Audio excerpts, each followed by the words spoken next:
সামনে যারা এই দেশের নেতৃত্ব দিতে যাচ্ছে, এই ১.৫ দশকের জালিমদের কাছ থেকে তাদের শিক্ষা নেওয়া দরকার।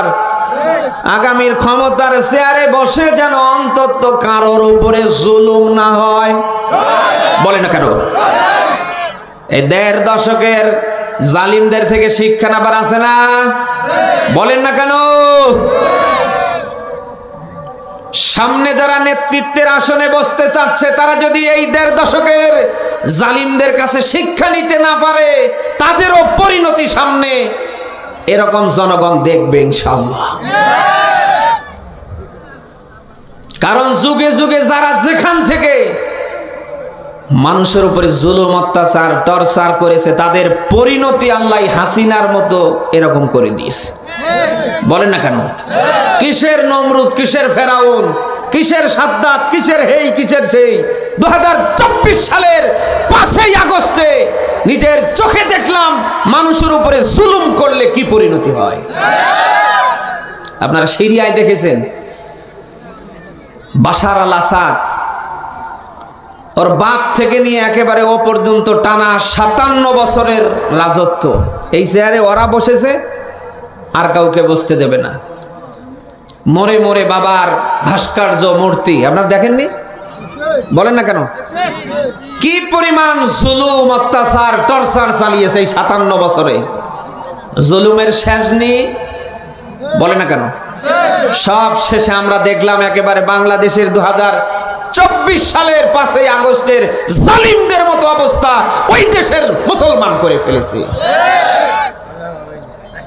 যাদের হুঙ্কারে, যাদের গর্জনে ঘর থেকে বের হওয়া যেত না। তাকান তো, সেই জালিমদের কোন স্মৃতি চিহ্ন আজ এই দেশে বা ওই সিরিয়ায় ওই জালিমদের ওই জায়গায় আছে? ঘর থেকে বের হলেই বাপের ছবি, অপরদিকে মেয়ের ছবি। বলে না কেন?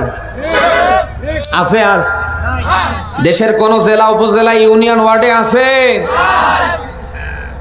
একেবারে যেন আল্লাহ নিজ হাতে একেবারে মাটির থেকে উপড়ে ফেলে দিয়েছে। অতএব সামনে যারা এদেশে নেতৃত্ব দিতে চাচ্ছেন বা যাবেন, তাদের এই জালিমদের কাছ থেকে শিক্ষা নেওয়া দরকার। আপনি যদি শিক্ষা নিতে না পারেন, ভুল করেন, জনগণ আবারও এরকম পিটাবে, এরপরে আপনাকে লাঞ্ছিত করবে।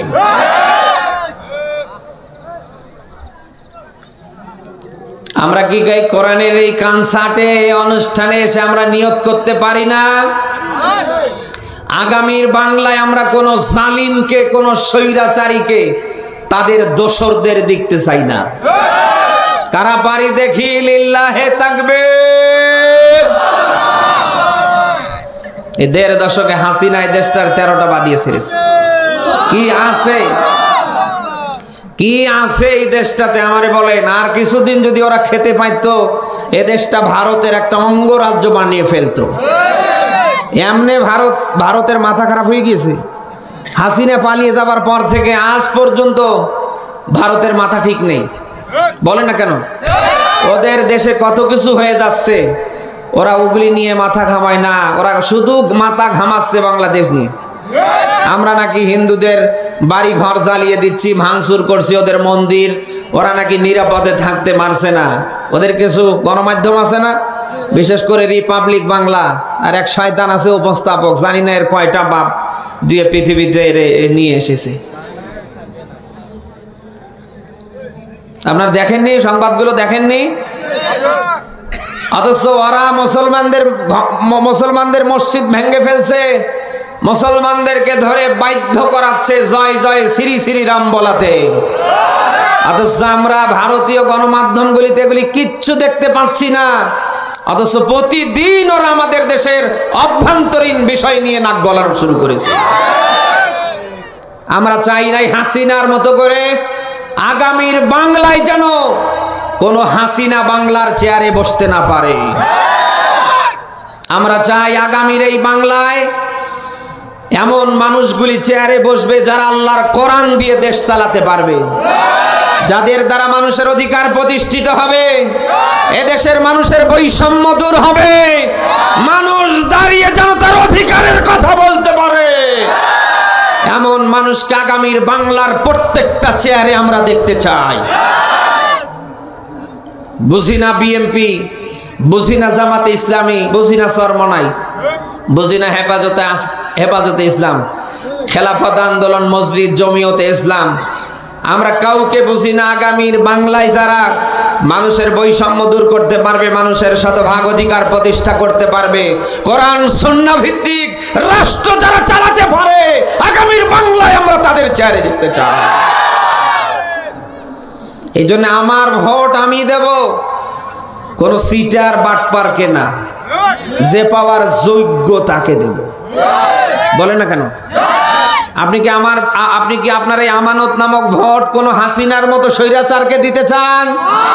হাসিনার মতো কোন নব্য জালিম পেয়ে ক্ষমতার চেয়ারে আসুক? আপনার ভোট আপনি দেবেন, তবে যাকে খুশি তাকে না, যে পাওয়ার যোগ্য তাকে দেবেন। ভোট দেবার সময় অন্তত দেখবেন লোকটা নামাজি কিনা, দেখবেন লোকটার ভেতরে ঈমান আমল আছে কিনা। 3 নম্বরে দেখবেন এই লোকটা ইসলামী আন্দোলনের কর্মী কিনা। যদি দেখেন যে না এর একটাও নেই, আস্তে করে জুতো খাড়া করে বলবেন আমরা তোর দলে নেই। বলে না কেন? আমাদের সব হবে কার জন্যে? আরো জোরে বেরো ডেমলাবাসী কান খাড়া করে শুনবেন।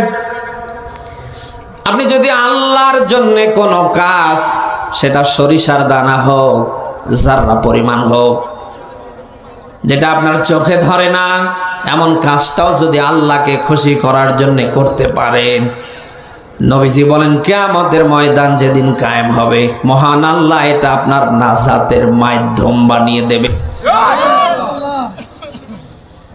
আপনি দুনিয়ায় যা করবেন সব আল্লাহর জন্যে, আপনার দ্বারা যা হবে সব কার জন্যে?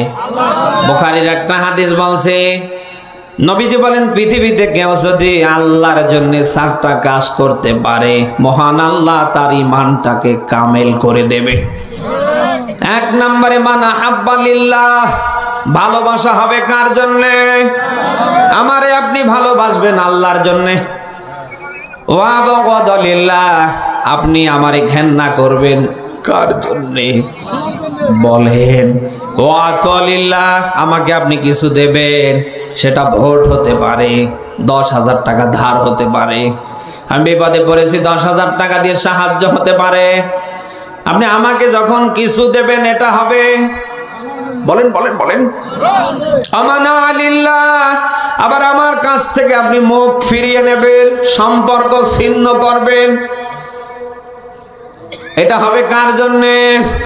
নবীজি বলেন 4টা কাজ পৃথিবীতে কেউ যদি আল্লাহর দিকে তাকিয়ে করতে পারে, মহান মালিক তার ঈমানটাকে পূর্ণ করে দেবে।